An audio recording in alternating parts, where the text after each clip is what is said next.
लोकतंत्र में आपकी चेतना से बड़ा कोई हथियार नहीं हो सकता इस लोकतंत्र को बचाने के लिए, क्योंकि लोकतंत्र तब बचेगा, पार्लियामेंट्री सिस्टम तब बचेगी जब उस पार्लियामेंट्री सिस्टम के जो आधार तत्व है आपका वोट और वोटर, वो चेतनशील होगा। वो मतदान तक जाते समय ये निर्णय करके जाएगा कि मेरे मतदान का परिणाम क्या होगा और कैसे लोगों को हम मतदान करने जा रहे हैं। ये चेतना जब तक नहीं आएगी तब तक ये लोकतंत्र दिखावा मात्र का हो जाएगा और एक श्रृंगार सजावटी समान हो जाएगा। इसलिए आपको चेतनशील होना ज्यादा जरूरी है। बुद्ध ने आज से 2500 साल पहले जिसको सामाजिक क्रांति का जो बिगुल फूका था, क्या उसके पहले लोग बातचीत नहीं करते थे? बातचीत करते थे, लेकिन बुद्ध ने आपकी सोचने की शक्ति विकसित कर दी, आपकी चेतना को जागृत कर दिया। जो सुसुप्त अवस्था में है उस चेतना को बुद्ध ने जगाया विपासना के कारण मार्ग से। बुद्ध को कौन सा ज्ञान प्राप्त हुआ था? बुद्ध के जो ज्ञान प्राप्त हुए थे, मैं बहुत गहराई में नहीं जाऊंगा, हमने तो आपको देख के सिखाया, डॉक्टर साहब पढ़ के सिखाया। कोई दुख है तो उसका कारण है, सीधी सी बात है। अगर आप पिछड़े हैं, आप प्रताड़ित हैं, आपको अधिकार नहीं है, आप गरीब हैं, तो इसके मूल में कोई कारण है। और वो कारण यह है कि नीति निर्माण की प्रक्रिया में आप हिस्सेदार नहीं है। जहां नीतियां बनती हैं, जहां पॉलिसी होती है, policy making, decision making process में आप नहीं है। अगर जो लोग आपके लोग हैं वो चेतनशील नहीं है, इसलिए आपको निर्णय निर्माण की प्रक्रिया में चेतनशील लोगों को भेजना पड़ेगा, जो बुद्ध और अंबेडकर के मार्ग को जानते हैं और संविधान को समझते हैं। डॉक्टर साहब ने बहुत सारी बातें कह दी, कुछ बचा नहीं। मैं दो तरह के उत्तराधिकार की बात करता हूं। दो तरह के वारिस होते हैं, एक रक्त पुत्र होता है और एक मानस पुत्र होता है। रक्त पुत्र वो होता है जो आपके रक्त से पैदा हुआ है, लेकिन उसके आपके विचारों से उसका कोई संबंध नहीं है, वो रक्त पुत्र है। यह जो आंदोलन है जो बुद्ध से लेकर के यहां तक आ रहा है, इस तरह के जो उत्तराधिकार को बढ़ाता है, वो जरूरी नहीं है कि आपका खून का बेटा हो, वो मानस पुत्र होता है जो विचारों को आगे बढ़ाता है। बुद्ध के बाद बुद्ध ने एक बूंद रक्त की, एक बूंद बहाए इस देश में जो वैचारिक क्रांति किया, बड़े बड़े महारथी उनके पैरों में लौट गए। उस बुद्ध के बाद मध्यकाल में कबीर, रैदास, ज्योतिबा फुले जैसे लोग बिना एक रक्त की बूंद गवाए बहाए मनोवाद और ब्राह्मणवाद को दफन लगभग कर दिया था। और उसी उत्तराधिकार को बढ़ाते हुए बाबा साहब अम्बेडकर कोई बुद्ध के रक्त पुत्र नहीं थे, ज्योतिबा के रक्त पुत्र नहीं थे, लेकिन बाबा साहब अम्बेडकर ने इन विचारों को पिरो करके जो क्रांति को अंजाम दिया, वो इस देश में लोकतंत्र की जननी कहलाई और लोकतंत्र में खून दौड़ाया, लोकतंत्र को मजबूत किया और ब्राह्मणवाद की जो विषमताकारी वर्ण व्यवस्था है उसको समता और बंधुत्व के धरातल पर पटक करके उसको खत्म करने का प्रयास किया। लेकिन आप अगर चेतनशील नहीं है, तीन महापुरुषों के प्रयास असफल हो जाने की पूरी संभावना है। मैं एक बात आपको सतर्क करना चाहता हूं, मैं उन बातों में नहीं जाना चाहता जो डॉक्टर साहब ने कहा। बुद्ध से पहले भी बुद्ध हुए हैं, महावीर जैन से पहले भी जैन हुए हैं, वो 24वें तीर्थंकर थे। मैं गलत हूं सर, आप करेक्ट कर दीजिएगा। ये एक प्रक्रिया है उपलब्धि हासिल करने की। बुद्ध बनने की क्षमता आप में भी है, इस माता बहनों में भी है। अगर आप प्रयास करेंगे तो आप बुद्ध बनने की क्षमता एक मनुष्य में है। उसके लिए जन्म का कोई आधार नहीं है कि आप किस बड़े में जन्म लिए हैं। लेकिन जो ब्राह्मणवाद है वो जन्म को ही आधार मानता है, रक्त शुद्धता की बात करता है। ये दोनों में अंतर समझना पड़ेगा। बुद्ध से पहले के जितने भी ज्ञानी हुए चाहे उसमें राहु भी हैं और भी लोग हैं, उनको बुद्ध ने अपने विचारों में पिरो करके समाज के सामने दिया। उसी तरह बुद्ध के बाद जितने भी संत महापुरुष हुए, ज्योतिबा फुले हो, कबीर हो, दादू हो, चोखा मेला हो, संत गाडगे हो, गुरु रैदास हो, इन सभी महापुरुषों के विचारों को पिरो करके बाबा साहब ने भारत के संविधान रूपी किताब में उतारा। यह संविधान और बुद्ध के विचार दो ऐसे तत्व हैं जिसमें सारी छोटी छोटी नदियां आकर के गंगा का रूप धारण कर लेती है और विकराल रूप धारण करती है और वो इतिहास में अमिट छाप छोड़ती है। मैं ये बात इसलिए कह रहा हूं कि आपकी विरोधी ताकतें इस गंगा रूपी नदी में, जिसमें सैकड़ों नदियों की पानी शामिल है, इस संविधान रूपी किताब में जो सैकड़ों महापुरुषों के विचार शामिल है, मानवता का, बंधुत्व का, मित्रता का, समता का, स्वतंत्रता का, उसको अलग अलग देख करके अलग अलग निकालने की कोशिश कर रही है। आज हम संत गुरु रैदास को अलग दिशा में लेके जा रहे हैं, चौहरमल को अलग दिशा में लेके जा रहे हैं, सम्राट अशोक को अलग दिशा में खींच रहे हैं, बुद्ध को अलग दिशा में खींच रहे हैं। इसका मतलब क्या? गंगा के पानी को सुखा रहे हैं और जिस दिन इस पानी को सुखा दीजिएगा ये धरती बंजर हो जाएगी। इससे आपको सतर्क रहना होगा। इन सारे महापुरुषों के विचारों को मिला करके इस देश का संविधान और बुद्ध के विचार है, इससे अलग ना आपका अस्तित्व है और न रहेगा। मैं इस चेतना परिषद से बात करना चाहता हूं। सबकी मौलिकता एक है, समता, स्वतंत्रता, बंधुत्व। हम सम्मान सबका करते हैं, हम सम्मान सबका करते हैं, लेकिन आपको सतर्क होना पड़ेगा। जब कोई ताकतें कहती हो कि जाति के आधार पर सम्मेलन करो, जाति के संत के नाम पर सम्मेलन करो, तो आपको पैनी निगाह रखे हुए वो आपको तोड़ने की कोशिश कर रहे हैं। आप बोले कि हम जाति आधार महापुरुषों की जयंतियां करेंगे, लेकिन उनके विचारों की चर्चा करेंगे, उनकी जाति की चर्चा कम करेंगे, उनके विचारों की चर्चा करेंगे। अगर विचार आपने पकड़ लिया तो बुद्ध को समझ लिया, विचार पकड़ लिया तो रैदास को समझ लिया, विचार पकड़ लिया तो गंगा को समझ लिया, नहीं तो फिर छोटी छोटी नदियां आप बनाते रहिए। इससे कल्याण होने वाला नहीं। साथियों, जो डेमोक्रेसी है, मैं एक उदाहरण से आपको बताना चाहता हूं, आप समझ जाएंगे। 4 विश्वविद्यालयों का नाम मैं लेना चाहता हूं, हार्वर्ड, ऑक्सफोर्ड, कैम्ब्रिज, बर्लिन। दुनिया में इनकी अच्छी मान्यता है। आप इतिहास के पन्ने को उलाटिए, ये जब तक इनका जन्म नहीं हुआ था तो आपके यहां तक्षशिला, नालंदा, विक्रमशिला, लुम्बिनी में विश्वविद्यालय हुआ करते थे। तो जब आपके यहां शिक्षा का केंद्र ही नहीं था और जब ये विनष्ट हो रहे थे, उसके तो 400 सालों बाद आपका जन्म हो रहा था। आज आप विदेश पढ़ने जाते हैं, बाबा साहब विदेश पढ़ने गए, बाबा साहब के पहले आपके विश्वविद्यालयों में विदेशी छात्र भारत पढ़ने आते थे। और इस पर गर्व करने की बात है कि वो बुद्धिज्म से प्रभावित लोग थे, जिसकी विरासत लेकर आप इस पंडाल में बैठे हैं। आपको शर्मिंदा होने की जरूरत नहीं है, आपको नाज होने की बात है, आप गर्व कर सकते हैं।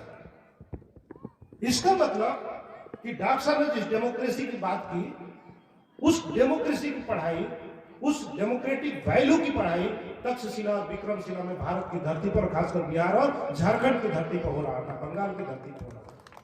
और उसको संरक्षण देने का काम मौर्य वंश के शासक या पाल वंश के शासक कर रहे थे, जो आज अमेरिका में बात कही जा रही है। हमारे यहां इस विश्वविद्यालयों के पुस्तकालयों से पुस्तकें बाहर गई। कालखंड के जो कारण रहा हो वो विमर्श का विषय है, फिर दूसरे मंचों को हम लोग बात करेंगे। सब चीज एक साथ कर देंगे, सब गड़बड़ा जाता है। एक साधे सब सदे, सब साधे सब जा, समझे ना?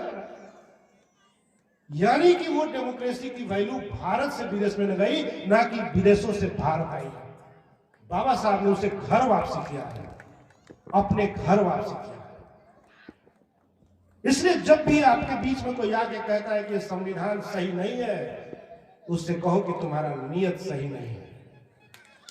उससे बोलिए कि आपका नियत सही नहीं है, क्योंकि यह कहा गया है कि संविधान के जब बाबा साहब समर्पित कर रहे थे अंतिम दिन, कहा था कि संविधान कितना भी बेहतर हो, संविधान को चलाने वाले, पालन करने वाले लोग यदि की नियत सही नहीं हो तो संविधान परिणाम नहीं दे सकता, और संविधान थोड़ा कमजोर भी हो लेकिन उसको चलाने वालों की नियत सही हो तो संविधान अच्छा परिणाम भी दे सकता है। यही संविधान इस देश में महिलाओं को यहां तक लेके आया। यही संविधान इस देश में महिलाओं को पार्लियामेंट और राष्ट्रपति भवन तक पहुंचाया। यही संविधान शूद्रों और अछूतों को भी वहां तक पहुंचाया। वो संविधान परिणाम दे रहा है। इस परिणाम से भी कुछ लोग घबराए हुए लोग हैं जो शायद इससे भयभीत हो। ये संविधान ने रक्त शुद्धता और जन्म शुद्धता की बाधाओं को समाप्त कर दिया, जो बुद्धवाद का अंतिम परिणति है। इसे हमें आगे लेके जाना पड़ेगा, इसे हमें आगे मजबूत करना पड़ेगा। भारत का बुद्धवाद और संविधान का संविधानवाद, जो पॉलिटिकल साइंस के लोग होंगे, ये संविधानवाद जो इंस्टीट्यूशन है उन सब के बीच में संतुलन स्थापित करना चाहता है। उसकी मूल आत्मा है। कोर्ट अपना काम करे, पार्लियामेंट अपनी काम करे, कार्यपालिका अपनी काम करे, न्यायपालिका अपनी काम करे, और चेक एंड बैलेंस इनको कंट्रोल भी करना, संतुलित भी करना, रोकना। ये संतुलन जब गड़बड़ा जाएगा तो लोकतंत्र गड़बड़ा जाएगा। इसका चौथा स्तंभ है मीडिया। ये चारों की स्वतंत्रता ही लोकतंत्र को बचा सकता है। अगर आपको लगता है कि ये चारों स्वतंत्र आज दिखाई दे रहे हैं तो शायद लोकतंत्र बचा हुआ है। अगर इसमें कमी आई है, गिरावट आई है, तो ये लोकतंत्र रुग्ण हुआ है, बीमार हुआ है। इससे आपको सतर्क होना पड़ेगा, आपको समझना पड़ेगा। जो सांस्कृतिक एकाधिकारवाद है, हेजेमनी है, ये लोकतंत्र के लिए खतरनाक है कि सारे जगहों पर एक ही तरह के सोच के लोग, एक ही तरह के लोग अगर बैठ जाए, वो एकाधिकारवाद है। यह भारत विविधतापूर्ण देश है। यहाँ बिरसा मुंडा और तिलका माझी की भूमि है, मेदिनी राय की भूमि है तो चौहरमल की भी भूमि है, ये संत रैदास की भी भूमि है तो बुद्ध की भी भूमि है, ये कबीर की भी भूमि है। ये विविधता, जो डाइवर्सिटी है, इस डाइवर्सिटी को अगर रेस्पेक्ट नहीं करते हैं तो भारत के डेमोक्रेसी को आप रेस्पेक्ट नहीं करते हैं। और इस विविधता के साथ भारत की खूबसूरती है, इस विविधता के साथ भारत है। अगर इस विविधता पर आप चोट करते हैं तो भारत के संविधान को आपको पसंद नहीं है। इसलिए जो स्थानीय पहचान है, क्षेत्रीय पहचान है, उसकी एक आत्मा है। माला की तरह यह राष्ट्र पिरोया गया है, यह संविधान पिरोया है, जिसमें राज्यों का अधिकार, केंद्र का अधिकार सब एक लाइन में है। और इससे मैं कहना चाहता हूं, बुद्ध के महापरिनिष्क्रमण के समय जब संसद का डिबेट देखिए तो उसमें संघवाद का लक्षण साफ साफ दिखाई देता है। जब उनको देश निकाला की बात आती है तो सेनापति सतर्क हो जाता है और कहता है कि इस गणराज्य में जो संघीय पद्धति है उसमें इसके अधिकार कम हो सकते हैं। कौशल नरेश की निगाहें उस पर है और उस पर वो आगे नहीं बढ़ते। और बुद्ध को पता है कि यदि हम मृत्यु दंड लेके क्या करेंगे, ये शरीर भी माध्यम है कुछ अच्छा करने का। परिवार की संपत्ति छीन जाए, उसे परिवार का नुकसान होगा। मेरे काम में परिवार का क्या दोष है? और तो महान निष्क्रमण को स्वीकार करते हैं। ये संघीय प्रणाली, लोकतांत्रिक प्रणाली, डेमोक्रेटिक वैल्यूज, डिस्कोर्स, डिबेट, विवेचना, इसकी मौलिक उत्पत्ति भारत की धरती को ही है। मैं जिम्मेदारी के साथ ये कहता हूं। और पूरे भारत में जो धर्म और मीमांसा है, अध्यात्म है, उसकी भी जननी ये भारत भूमि रही है। खासकर बिहार की भूमि गौरवान्वित करने वाली बात है कि भारत के 4 बड़े धर्मों का संबंध डायरेक्ट बिहार और झारखंड से है। पहले तो इसका मतलब कि भारत में कोई अगर कहता है कि ये चीज उधार ली गई है, तो उसे कह दीजिए कि जब पश्चिम वाले सोचना भी नहीं शुरू किए थे तो हमारे यहाँ विश्वविद्यालय बन रहे थे, उनके डेमोक्रेसी नहीं थी तो हमारे यहाँ पार्लियामेंट थी। दुनिया में बात पढ़ाया जाता है और आप कहते हैं कि पार्लियामेंट हमने ब्रिटेन से लिया। अरे ब्रिटेन वाले अभी पार्लियामेंट सीखे भी नहीं थे तो वैशाली में पार्लियामेंट बैठती थी, आप उसका कालक्रम उठाकर देखिए।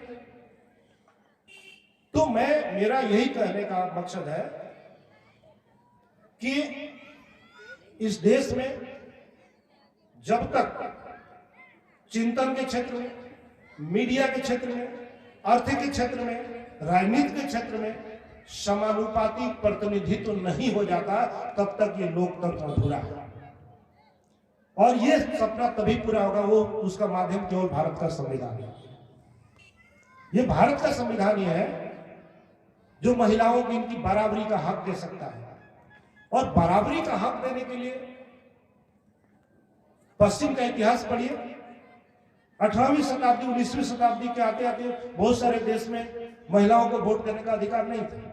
भारत ने तो बहुत पहले दिया।